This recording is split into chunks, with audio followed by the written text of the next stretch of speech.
Hello students, I'm going to model the comparing and ordering slides for this activity. So on this one, we're going to compare three sets of numbers. And let's start with the pink numbers on top, 5,390 and 5,401.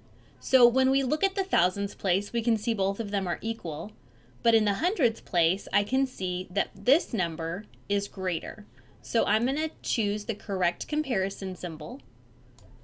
And I know that 5,401 is greater because it has 4 in the hundreds place versus 5,390 only has a 3 in the hundreds place.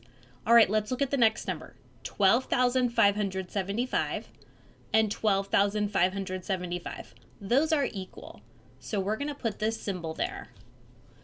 And next we have 8,836 and 8,599.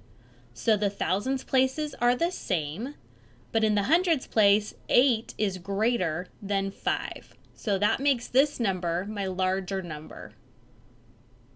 8,836 is greater than 8,599.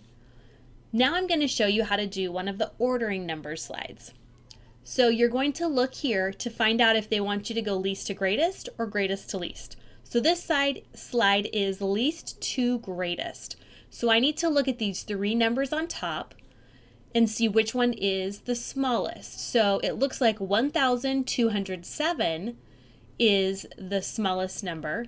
And I know that because I can see that this other number, which is also small, has a 2 in the hundreds place. But look at the tens place. I have a 0 here, and this one has a 5 in the tens place. So this will be the number that goes first. Now I know this one will go next because that 2 in the hundreds place is less than the 3 in the hundreds place in this number. And that one will go there. So that's how you're going to complete the slides for this activity.